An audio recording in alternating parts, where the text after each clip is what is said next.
9 கோடி ரூபாய்க்கு விற்கப்படும் டீத்தூள். இந்த டீத்தூள் எந்த நாட்டுல விளைகிறது? இதன் ஸ்பெஷல் என்ன தெரியுமா? வாங்க இது பற்றி வீடியோல பார்க்கலாம்.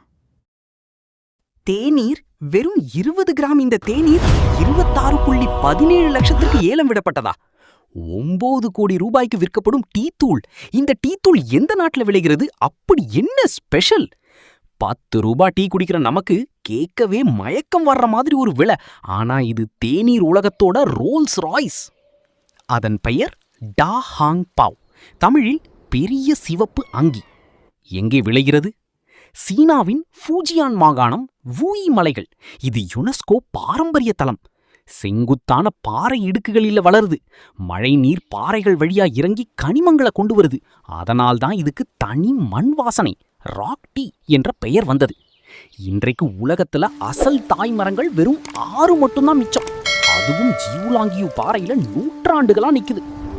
ஏன் இவ்வளவு ஸ்பெஷல்? கதைதான் காரணம். நீங்க சொன்ன மிங் வம்ச கதைக்கு பல வடிவம் இருக்கு. எல்லாமே ஒரே மையம்.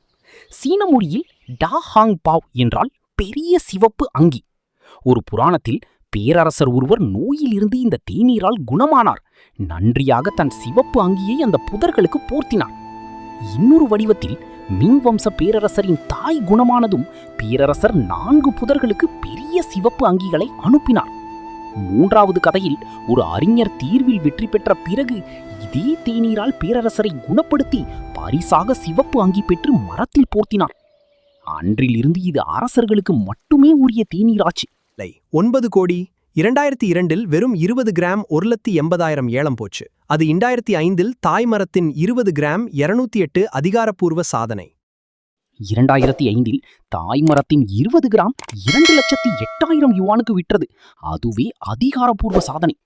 இப்போது சந்தை மதிப்பு கிலோவுக்கு சுமார் $1.2 மில்லியன், அதாவது இந்திய மதிப்பில் 9 கோடி என கணக்கிடப்படுது.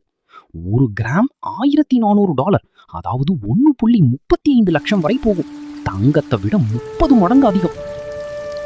ஏன் இவ்வளவு தடை? 2006 முதல் சீன அரசு அந்த 6 தாய் மரங்களில் இருந்து அறுவடை செய்ய முழு தடை விதித்து விட்டது. மரங்களுக்கு 100 மில்லியன் யுவான் காப்பீடும் செய்தது. சுவை: அதிக ஆக்சிஜனேற்றம் செய்யப்பட்ட ஊலா, கருகிய மண் வாசனை, ஆக்கி போன்ற இனிப்பு, தொண்டையில் நீண்ட நேரம் தங்கும் யான் யுன்.